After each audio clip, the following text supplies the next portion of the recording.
customer success is not a one-size-fits-all model. It's not even a one-size-fits-most.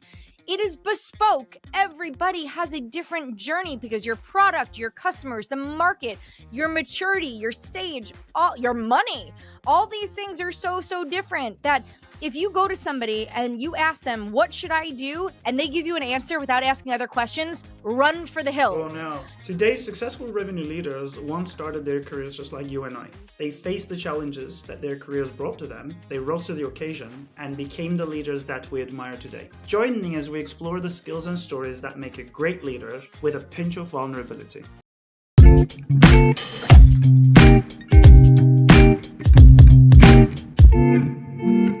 Hello and welcome to Sales Therapy. I'm your host, Alper Yurder. Grab a chair. This is your exclusive invitation to the therapy room, as leaders are going to be sharing their career-defining moments, their secret tips and tricks in their arsenal towards success. And I promise we'll always end on a positive note. So today in the therapy chair, we have Kristi Faltorusso, not Fatorusso. We'll tell you the inside joke. Kristi is somebody, obviously, I know from LinkedIn land, but she's quite a pioneering customer success advocate who's been in the trenches, transforming and growing customer experience in B2B land for some time now. We'll talk about her success, the joy, the pain, and the journey. I won't go through this intro. Somehow becomes like 10 minutes because when I'm trying to go through everybody's success story, it's tiring for me. We'll talk about it. So welcome to the show, Kristi. How are you feeling today? Alper, so great to be here. I'm great. It's a wonderful Wednesday morning that we're getting to record. Actually, it's like afternoon-ish. So I'm super excited about our conversation, and I love a midday therapy session. So I'm here for this. Yeah. And also it's free. And I also like things that are free. So free. That works. Who doesn't? It should be a freemium therapy session. The next sessions you should pay. Anyway, but any good therapy starts with a childhood and growing up. And the reason I like to dig into that, and one thing I realized, I ask my guests this, and they give me 10 seconds of childhood, and then they go to, I started doing this, that. No, let's stay in the childhood and the younger years a little because they shape who we are. So can we learn about the younger Kristi, if you don't mind? Oh, we can. She's actually my favorite version of Kristi, if I'm honest. Oh, really? Even better than this? So Okay. Oh my gosh, I love little Kristi. She was so naive. Born and raised in New York. So I was born in Queens, just outside of Manhattan. Spent most of my life growing up on Long Island with my biological brother, Keith, who's no longer with us. So that's later life Kristi, but he passed away when I was 25 years old. And my mom and dad. And my dad was married before he married my mom, because that happens. And I have a half brother and a half sister from my dad's first marriage. And they're 12 and 13 years older than I am. So a little bit of an age gap there, but primarily grew up with my mom and dad. They worked in a deli. They owned delis for my entire life. So for 44 years. They just recently retired a couple years ago now through the pandemic, and they worked 7 days a week. No weekends off, no holidays off. So you can imagine I grew up watching and highly influenced from hardworking people who had a lot of grit and tenacity and put into their business what they wanted to get out. And they worked really hard to provide me and my brother with, everything that they could. So really nice in that regard. I was a baby model. So if you want to talk about me in my formative years, I was on the cover of New York Magazine. I was on the Joe Franklin show. So for anybody who's old enough from the US to know Joe Franklin, it's kind of like the Leno or Letterman of like the 80s. So I was on the Joe Franklin show. I was a baby pageant girl. So I did pageants and would wear all the frilly dresses, and I would get all dolled up and take all the pictures. And it wasn't until I did that until I was probably about 5 or 6. And my mom was like, she had it with the other moms. She just couldn't stand other pageant moms. And I don't blame her. My mom is like a no nonsense woman, and she is like not here for that stuff. So she was like, nope, we're good. We're done. So she pulled me out of that. So I didn't get to be the next. I know, right? I could have been Cindy Crawford. I could have been any of these. Clearly I'm actually like very short. No, I could not have been. I'm very little. Kristi, you still can. You still can. Can we give the positive message to our audience? You can do it. Exactly. You can do anything at any time. You're right. I'm just gonna wear really high heels and I'm gonna go out there and own the runway. I Yeah. think I've missed that a little bit. But so grew up in New York, Long Island, went to, schools, normal, nothing fancy about my education. High school, I was very involved in high school. I was a captain of cheerleading. I did every extracurricular activity you could do. I was a homecoming princess. I was very, very involved. High school was probably the most fun I can recall in my life, but I would never go back. So watching my daughter, who's now a sophomore in high school, go through high school at this time, never. I don't know that I would be able to Really? survive. So I liked high school before cell phones and high school before Yeah. cameras on everything and social media. I would go back to Mm. that high school experience, but I wouldn't redo it today. So I went off to college. I went to state school in New York. I went to SUNY Albany, studied communications, decided that I wanted a richer concentration. So I transferred Mm. midway through. So my junior year, I went to another university on Long Island, went to CW Post for a public relations degree.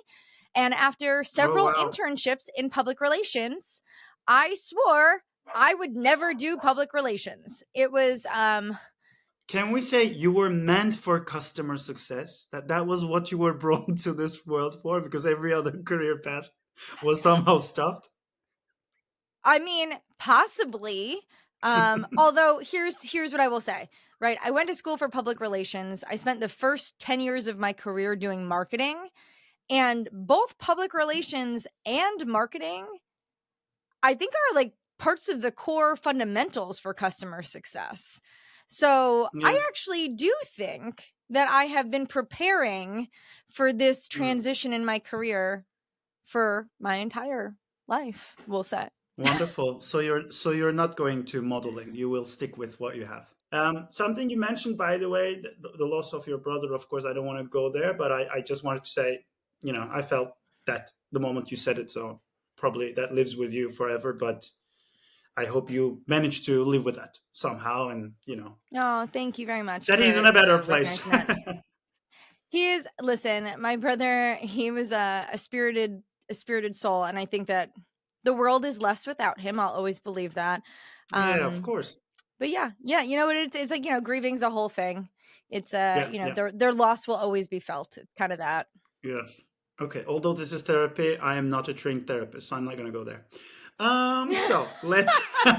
So we probably shouldn't go further than that. We should just stop No, that we should before this stop gets at out that. of Yeah. control and then you're writing me prescriptions and Yeah. the wheels fall off. I mean, there's always an alternative career options for a first-time founder.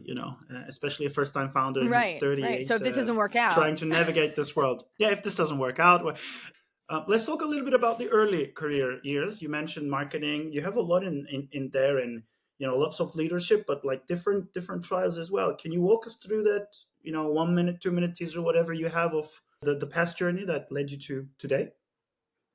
Yep. I break my career into Act 1 and Act 2.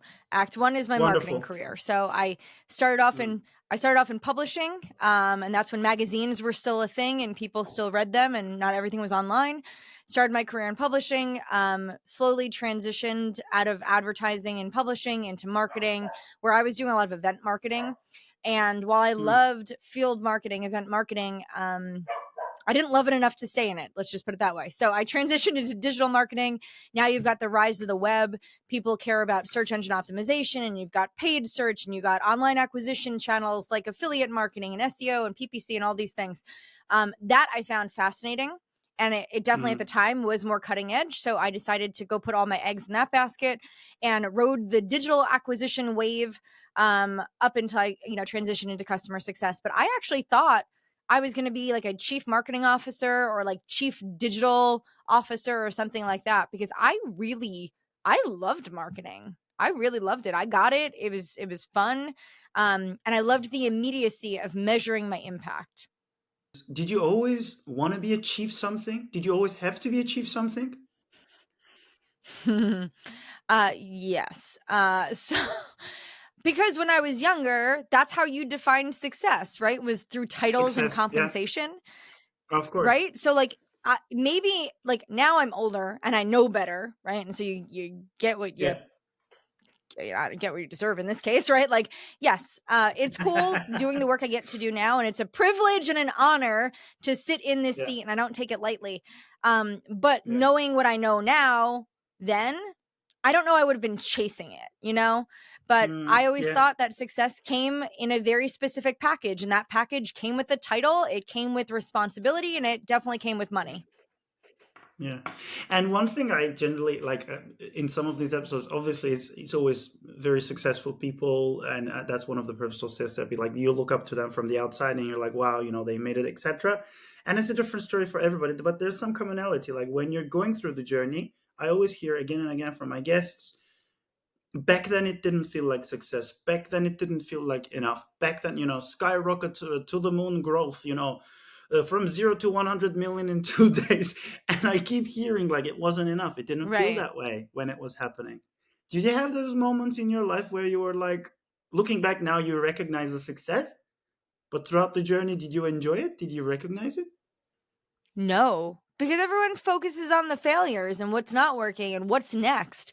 Nobody spends enough time celebrating and recognizing the impact of today and the success of yesterday. It's just not where you focus your time. Well, I mean, at least it's not where I focused my time. Yeah. I was too busy either focusing on all the things that went wrong and all my failures or chasing what was next. So I Mm. never reveled in all of the impact that I had. I would say now in my 40s, I do spend more time reflecting and I'm like, wow, look at all the cool shit I did. That was so awesome. And all the impact I made. And now it's like, you know, now I appreciate it, Well but done. I wish I would have taken a couple minutes to like celebrate it in the moment. Yeah. One of the people I've been listening to lately, and I've been, maybe I'll be too honest, but the last 2 months it's just been like nonstop. And I was actually commenting on your post today that I have these things called eye bags. Are they called sleep? Like because I sleep very little, blah blah. And Oh, yeah. yeah, and I started. There's a psychologist I really love to read about occasionally or watch, Eckhart Tolle, and he always talks about the importance of now and bringing yourself back to now, like mindfulness, all that, etc. is very difficult for somebody like me. But at some Yep. point, I think you say, "Yeah, I need to start recognizing the now." I probably am like you, where I just like, I don't like the idea of being present in the moment feels slow and stagnant. And I Yeah, feel like I'm always so conditioned to be moving forward and hurry up and on to the yeah, next thing. And like this, the moment being present is not something that comes easy to me. no. To a lot of people, to nobody, I think these days, especially if you're conditioned to be successful and etc. But you know what, let's recognize some of those highlights from your success, from your career. What were the moments of joy, absolute, like when you look back, these were really highlights, what I did there was great? Can you give us a bit of that and then a bit of the opposite, like lowlights where you felt like shit? Yeah, I definitely have more of those. Okay. The I'm biggest sure highlight you for don't, me, which but you like which to was talk about them more. I do. No, I think that they're more fun talking about my failures. Of I'm a course. fail forward kind of girl. Like I kind Yeah. of like to stumble into my future. So my biggest, I think looking back, there's probably a ton, but the one that always sticks out to me so much was actually getting promoted to chief customer officer. Mm. So I had been a VP of customer success for a couple years across a couple different companies, actually four different companies. And then my fifth company, I started as a VP of customer success. And I was still at that point very determined to continue to accelerate my career growth. And the next step that I thought would be really great for me, not because I needed the title at this point. At this point, it was a different driver. It was like, I want to be able to drive more impact for our business and for my customers and for my team. And I think with this new scoped role, I could potentially have greater Hmm. impact. So Hmm. I made it very clear, like that was something that I thought would be really great for the business, not just great for me, but mutually beneficial.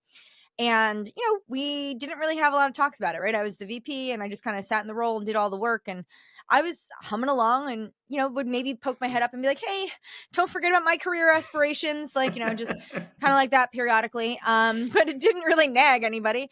But less than a year into my tenure at Client Success, and I'm here 3 years now, less than a year in, we were doing a live recorded event, right? It was our customer success manager summit. So the CSM summit. And I was giving a keynote presentation on like basically like individual contributor to VP of customer success in less than 10 years kind of like talk track, right? Like, here's my career journey and how I got from A to B to C to D. And it was kind of like my formula for success. And during my presentation, my CEO, Dave Blake, interrupts my presentation. Now I'm like in a flow. If anyone's ever heard me present, I am like, I'm going, I am in it. And it was like kind of like this, stop. And I was like, where are we going with this, Dave? What are you doing?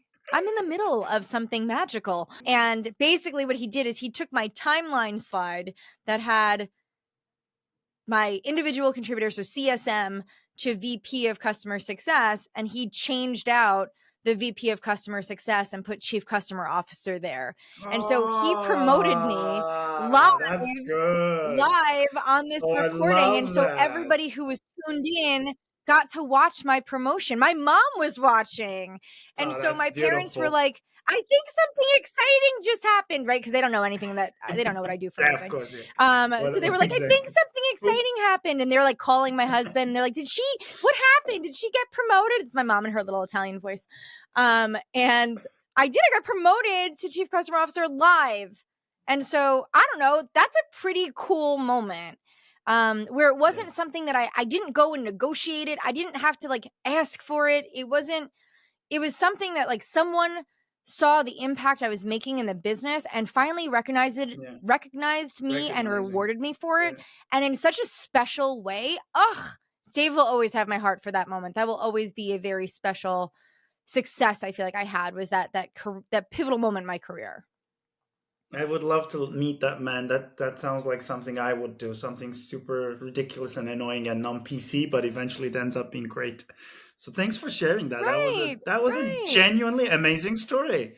Thanks. This is going into a short. Well done. Good. Thanks for sharing that, and you made the job of our editor easy there. Thanks for that, Kristi. Let's have the opposite of that. Let's have like the obvious, because we have to balance the good with the bad, unfortunately. Yes, we do. Okay, so I'm gonna do my bad. Listen, it's not a complete failure, but it was a humbling learning moment for me.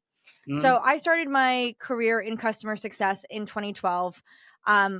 Mind you, when I started this, don't forget, I came from marketing. I'm in New York. This, Silicon Alley in New York wasn't yet a big thing. So all the tech companies were still in California. So I don't know anything about SaaS and subscription models and NRR and GRR. I'm like, what are all these acronyms? I have no idea. So it was like a humbling transition because I didn't really know what was going on. Needless to say, I spent 5.5 years at my first company, went from individual contributor to a VP of customer success and practice development. Tremendous success, right? I saw it all. Like, I feel like it's like I got my PhD in customer success under a fantastic leader. So eventually I went off and I was like, okay, I'm going to go do this VP thing by myself. Now I'm all grown up. I'm going to go take what I learned and go and apply it at another company. And I did. I took exactly what I did, or what we did in this other company, in my first company. And I was like, whoop, plug and play. And I just took the exact same model and strategy. And I was like, whoop, it'll work. Let me tell you something. Guess what? It didn't work. You want to know why? Because customer success is not a one-size-fits-all model. It's not even a one-size-fits-most. It is bespoke. Everybody has a different journey because your product, your customers, the market, your maturity, your stage, all your money, all these things are so different that if you go to somebody and you ask them, what should I do? And they give you an answer without asking other questions, run for the hills. Oh, no.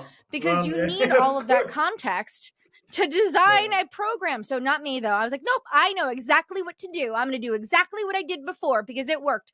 And it didn't work and it backfired. And so I had to go back to the beginning and like redesign it with a little egg on my face and make modifications and make changes and move quickly so that the business didn't feel the impact of my failure. But I failed. Yeah, that was a big swing and a miss. I think that was a great story too. But one thing that still, again, like my mind goes like, because I cannot interrupt all the time, my mind gets stuck in something that you said. The promotion story, VPCS to Chief Customer Officer. Mm-hmm. What changed? Like, okay, these are great big titles. Somebody who is early 20s and 30s looking up to go this career track as you, first-time client success manager. I want to be a VPCS, VP, whatever, or chief customer. What is the difference between a VPCS and a chief customer officer? It's interesting because when you get to the VP level, there is less difference as you move up to the C-suite. I would say the biggest thing for me, now mind you, chief customer officer at every company looks very different, right? Because I'm working for a small organization, client success. We are still kind of early stage in the sense that we've not taken hundreds of millions of dollars in funding, and we're a small business. So let's not compare my CCO role to that of somebody who's like the CCO of Salesforce, right? Very different. But I will tell you the big change for me was I'm no longer maniacally focused on the performance of my organization. I am now responsible for the performance of the business, which means I now, as a chief officer in the business, I have an obligation to our success, right? These top line numbers. So I now need to have a vested interest in how is sales doing? How is marketing doing? How is product doing? How is my organization doing? And then how are all of these things and my organization, how are we weaving this all together to drive the business forward? So I think it was more just the focus of my remit kind of shifted, and then how I had to orchestrate what I did in my day-to-day to contribute to the top line numbers and not just the success of my team. Yeah. And does that bring some like very harsh board meetings, etc. as well? It always brings some uncomfortable stuff. But I don't know that I've ever been in a board meeting that felt good, right? Where you walk out and you're like, yeah, nailed it. I'm gonna do it. Never, never. It doesn't matter how prepared you are for a board meeting. I mean, like, yeah. So I will say here, different experience at client success because we don't have the same level of investment as I've had at other companies where I've been present in those. So I don't have the same dynamic with our investors. It's a little different. But forget it. Board meetings, though, in previous organizations, especially as we were getting to like Series D, Series E. Oh, man. Brutal. Yeah. Yeah, absolutely. Let's roll forward a little coming to today and what you're doing in the current job. But I want to weave in this section. So I try to talk about some of the current issues you tackle, but also like what comes from our users. Because so right now with Flowler, we're at a place where almost half of our users are sales and like front in the trenches, selling, closing complex deals, etc. But the other half almost is like time to value, activation, implementation, complex onboarding, this, that. And one thing I'm observing is like those things are also intermingling more than ever. So here is my introduction to this conversation for you now. There's more scrutiny than ever on buying something new. So everybody realizes obviously the number around, retention is the king and you need to keep the existing clients happier, blah, blah. How do you see the rising popularity of client success over the broader revenue team? And do you feel like there's a convergence between sales and client success at the moment? It's always interesting because, like I said, every organization is a little different in how they need to manage those two functions. And we are seeing a lot of like customer success teams roll up under CROs. I interviewed somebody on my podcast not that long ago who became the CRO after being the CMO and now has sales and marketing under them, under the CRO. So like, let's just be honest. Every business needs to take a different approach in what's going to drive them forward. So listen, you're going to see more synergies across sales and customer success because there is this kind of idea of one life cycle, right? You have a prospect who comes in, who's evaluating the software, defines their goals. Here's my pain points. Tell me how your solution is going to help. And now, great, I'm going to buy it. Now, help make me successful. Let's do onboarding and change management. Help me get more value. Okay, it's time for renewal. That's a life cycle. That's a completed life cycle. And so what's interesting is that so many organizations treat that as like two very distinct and unique motions. But I think the best organizations see that as a fluid journey, right? Because buying and then committing to buying again, to me, that's like one thing because you bought, now you're going to buy again. So that, I don't know. I think we're going to see more collaboration between those two. And from the customer's perspective, we'd probably want to make that feel like it's got more continuity and less like this stops, this starts. And I think that if we focus on creating more of that continuity and that fluidity between the stages in our internal processes, our customers are going to have less friction and probably more success. It does require a lot Yeah. more collaboration, though, let's be frank. I love all of it, and there's so many things to pick there and like unpack. Collaboration is one, for example, and the frictions, etc. But at the end of the day, I love what you said. One life cycle. Like the buyer doesn't care. They just came Yeah. to being. They had a first chat. They had a first contact.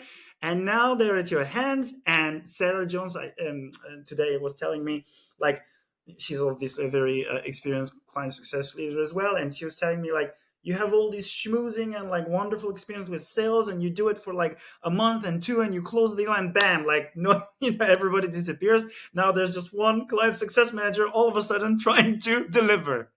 It's and it's a terrible experience. And listen, we've all bought software. So whether we are delivering that crappy experience or receiving that crappy experience, I think we can all acknowledge it's a crappy Absolutely. experience. But yet company after company and org after org, we all structure it the same way. But how lovely would it be if it felt like one continuous motion, right? Where How your could it feel customer is like doing things one? that they need How to. could it feel like one continuous motion? What could people do to make it feel more like a continuous motion? The continuity needs to be designed for the customer, right? We Mm. fragment it. We're the ones that say this Yeah. stops, Mm. now this starts. How we design the engagements and the models around it, there it is all that. Now listen, let's be honest. When we think about scaling at the bottom scale, right? Like, so you're thinking like lower engagement, low costs, different Mm-hmm, prescriptive mm-hmm, mm-hmm. engagement models for these customers. You're going to manage them different. So sure, like I think that there are certain segments where you're not going to be able to create continuity if you do have to have a highly engaged salesperson and try to Mm-hmm. create this self-led onboarding or self-managed program after that. I think you're better off saying, let's create a PLG motion for them and then if do the self-guided onboarding and Yeah. then into whatever the relationship looks like. Because again, what you're doing there is you're creating continuity. But if your product is too complex to sell digitally, then it's probably too complex to onboard. Let's be honest. And so we don't recognize those two It's even things. worse, So I actually. see these, right? Come on. So like this always drives me crazy. So it's like you're telling me that I need a salesperson, a sales engineer, a sales leader, Mm. all these people to sell it. But then when the Mm. customer buys it, you're going to leave them to Mm. their own devices. That's Mm. wild. That's crazy. So instead, what I'd love to see is, again, some continuity. So you need to go make it easier to buy your products and then make it easier to onboard into your products and use your products. So you have to think about what you're capable of delivering today and then meet your customers where they are in relation to your product. We don't spend enough time thinking about that. Mm. No, absolutely. And then we wonder, like, okay, people.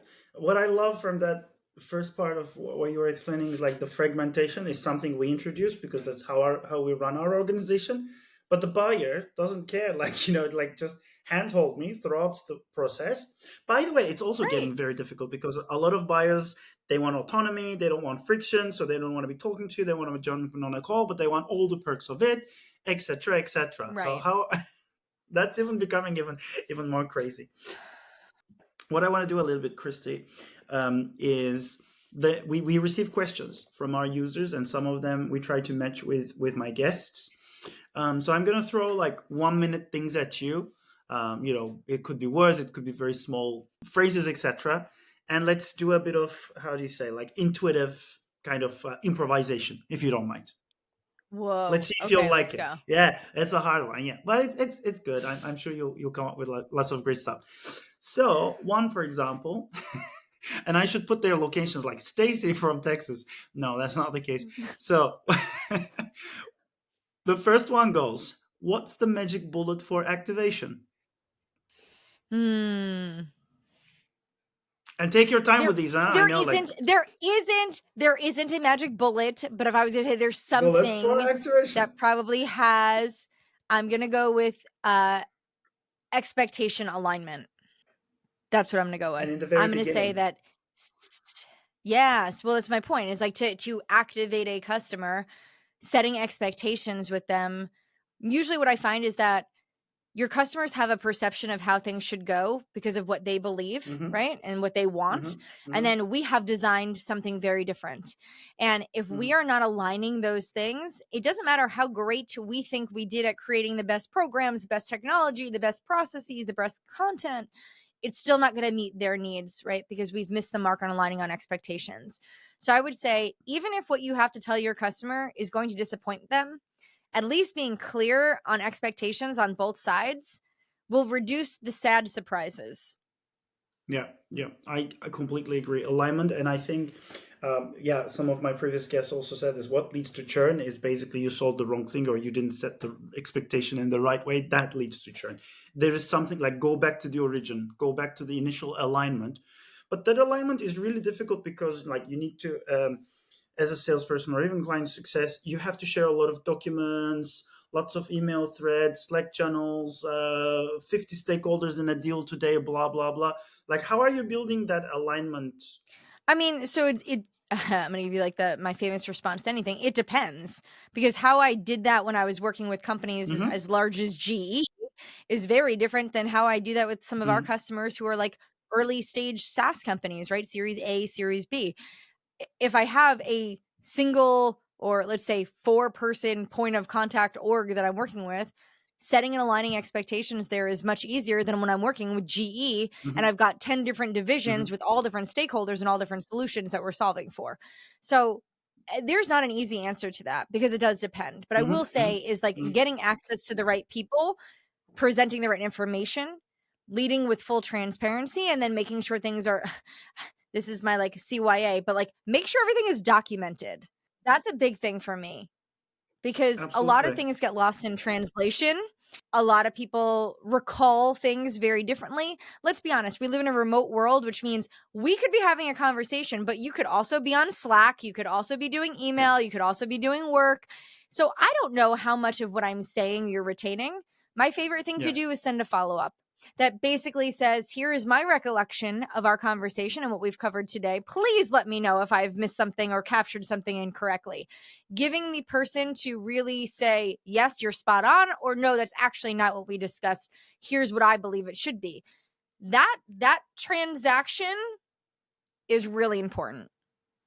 It's really important, and I think like people talk about follow-ups and multi-threading, etc. At the end of the day, it was those basic things that you said, like the human interaction, like two parties.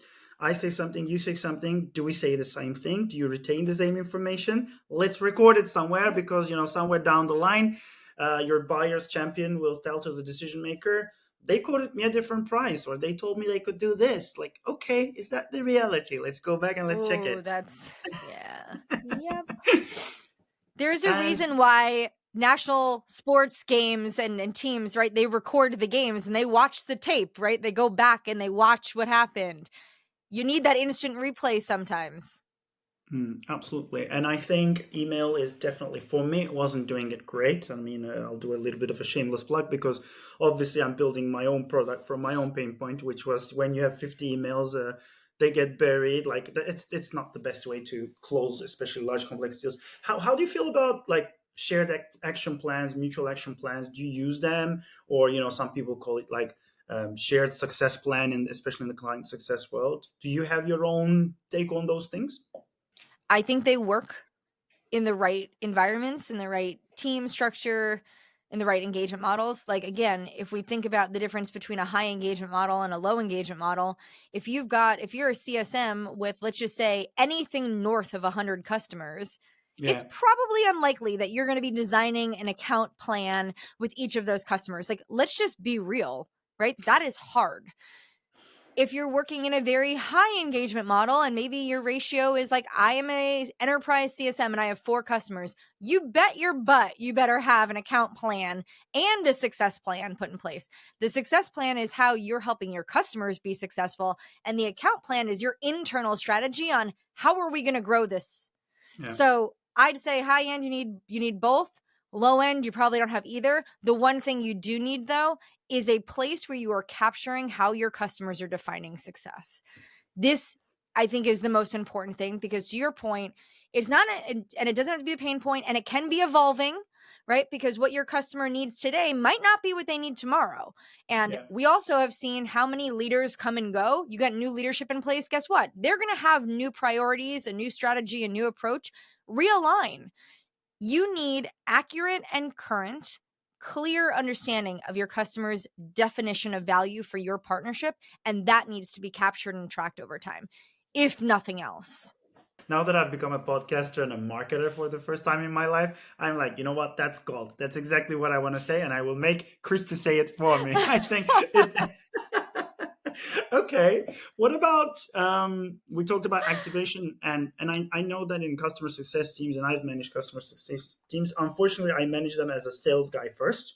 Then I learned to be a customer success guy as well, and probably people know the friction that brings. I try to hold my team to account for activation, but at the end of the day, you have a buyer, a user who needs to buy it, use it, activate it, right? Like you can only do so much as the person who's trying to push them to use it or get the value or shorten the time to value. How are you holding your user to account or your buyer to account for activation? So, what we have come to realize is that a lot of folks who buy our technology, and I'm just going to use the example here at Client Success, Mm-hmm. many of them aren't out there buying tons of technology, right? So Mm-hmm. that means they're not experts in the change management that's required when you deploy software. And we know that. Like anytime you buy software, you're inherently doing something very different than you've done before, which requires a change in behavior and the actions of the end users. Your leaders, whoever they are, right? If you're selling to finance, if you're selling to marketing, if you're selling to customer success or product, it doesn't matter. They are not experts in change management. They are experts in the fields in which they work. So I think that in order for an organization to help with that activation, that broader adoption and value realization, there has to be this orchestration of change management that your CSMs Mm-hmm. are helping drive. It's not Mm-hmm. enough for you to understand how to use the product and how to teach someone a product. It's how are we driving a change in behaviors in your business? Now, at the end of the day, a lot of businesses are structured like we are, where it's more of a train the trainer. So we are Mm-hmm. somewhat reliant on enabling one person with the hopes that that one person can go and enable the Yeah. masses. Yeah. Yeah. But this is where I think that there is this greater shift towards one to many strategies, right? We've been making tons of investments in content like webinars and video content and guides and really structured like playbooks for our customers to use and leverage and just samples, community, all of these things, because we're trying to get access to the end users.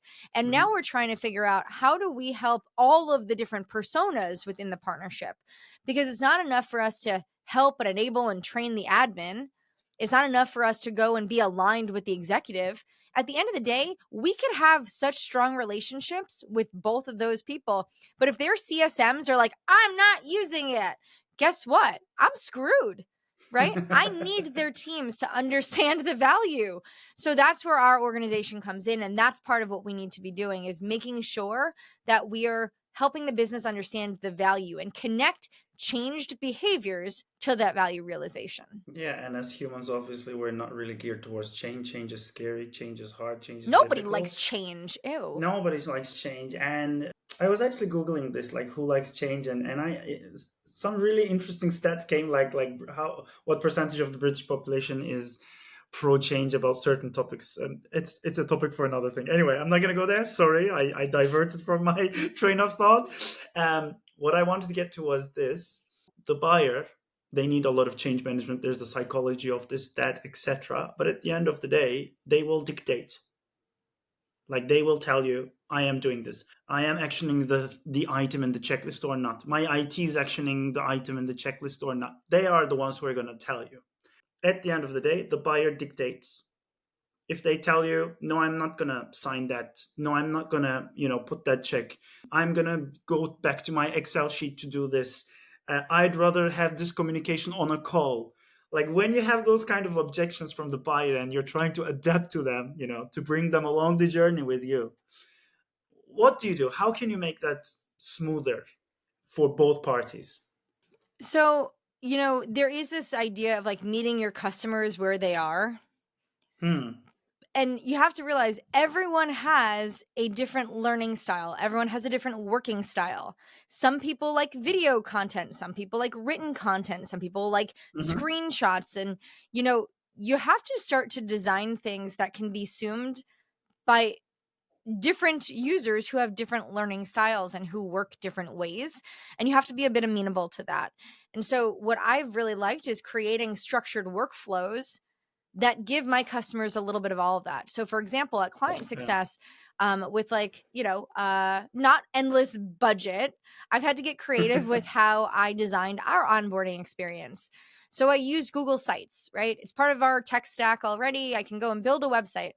I built a Google site that was an onboarding portal effectively that guides our customers with everything. I've got video, I've got content, I've got spreadsheets, I've got decks, all for each stage in our journey. And so the intention here is whatever type of learner you are, I have resources that meet you where you are so we can effectively Mm-hmm. come together. And I do it so in a way that doesn't create those points of friction, right? Don't try to introduce and say and be all rigid and say, nope, we're going to do that on our call. If they want Mm-hmm. asynchronous learning, make the video, send them the Loom. There are ways that we can be flexible and amenable to what they need. But at the end of the day, if we don't, again, we're not adapting to their learning styles and their change behaviors. So I think those are things that we have to be cognizant of as businesses and create more mechanisms to support and facilitate all of that. I love all of that, and I agree with all of that. The one thing that I don't agree with, which it's a joke. I agree with it. If it's your process, it's great. You mentioned you create a Google site. That's wonderful. But you also were exposed to Flowler when you were booking this, our session Okay, so on let's the talk about this for podcast. a second. So, I've told you this, and I told you this via email, and then I immediately went and signed up. So, what you guys are doing is super cool. So, for everybody who's listening, as a guest on this podcast, I get sent a link to Flola, and it's an experience where I'm going and I'm getting everything little bit by little bit. It's like, here's your introduction to the podcast. Here's the format and the flow. Here's the information we're going to need. And it was like step by step guided. And it had everything I'd need in consumable, digestible bits that made it seem not so overwhelming for me. So you guys also have to understand, I have the attention span of a gnat, which means I'm in the middle of doing something All of and then a us. Slack comes in and I stop and I go and I pivot. So I'm like, my head is never in one place. And I loved what your product did, because it just allowed me to do the thing that I need to do in that moment. And it was super clear to me. And I had all of the information in the context. And so what did I do immediately after that? One, I sent you an email and I was like, oh my God, this is super cool. I loved that experience. And then I went and signed up for your product immediately because I said, I'm going to go rip this off and create this for my podcast guests because it was such a fantastic experience. So you introduced me to a new way of doing that and organizing that content. And so I'm super interested in how we can introduce that to our customers. I love that. Thank you for saying that. And in the day of a founder, there's like 100 million rejections and like a lot of bullshit moments. And when you receive something like that from Kristi, you're like, okay, we might be onto something. Okay, this might be interesting for some people. And I love finding that niche. I love discovering what it is. I'm a first-time product builder. By the way, I'm not an early adapter. You mentioned you're very good with technology. I'm terrible. My first iPhone was 5 or something. Oh, no, no, But no, when no, no. somebody, That's not what I said. Just so we're okay, clear sorry. for all of our guests. Okay. I love technology, but I'm a dummy. For others. I could stare at something for an hour and not get it. Notion will never be something I'll ever be able to use. I have tried a billion times. I do not know how to use Notion. I'm convinced that I have aged out of the end user kind of understanding of how to use Notion. Right. I feel like I'm too old to know how to learn to use it, because it's just, I'm like, I don't get it. But your product was so easy and so intuitive, not only from an end user, but like I said, I signed up immediately and I built my first flow. I didn't use one of your templates. I built it from scratch. I figured it out and it was super easy. Now I need to make it prettier and I need to have some of my content a bit better, but from a building thing, I was like, oh duh, this is easy. I get this, right? I played around for a few minutes and I figured it out. I didn't even need your help. Oh, I love that. With Notion, though, one thing I'm going to say, and I don't know why, but I'm going to be their champion there. So with Notion, my experience was terrible for years and years in different organizations. I resisted. People hated me for it. But eventually they introduced like a sales playbook or something. Like I had to create my first sales playbook somewhere, and I used their template, and then I got hooked. But when you say you didn't start to flow from a template, that means we're even more intuitive than Notion. I love that. Thank you. Right. No, I'm telling you, like I really try. Listen, for anybody who's out there, you work for Notion. If this makes its way to the CEO of Notion, I'm sorry. I want to use your product. It's so cool Yeah. in theory. I just don't get it. Don't worry, And guys. somebody I could love help it. me. I love it. I love it. After 5 years of I don't hate resisting it, it. I I get can't it. figure it out. You know what, Krista? This has been an amazing conversation. Thank you so much for being open to a chat. I hope you enjoyed your therapy session as much as I did. It was very therapeutic. Any closing remarks? I think a good one for us to wrap on is, I think when it comes down to it, whether it be your customers, your business, whatever you're doing, be a bit more open-minded, be a little less rigid, whether it's your process, it's creating experiences for your customers. Let's just lean into the work that we have to get done and like not over-engineer things. And I think that's where your product comes in beautifully, because I don't think it over-engineers it. I think it serves it just the right way. Thank you for saying that. And I think that applies to all areas of life.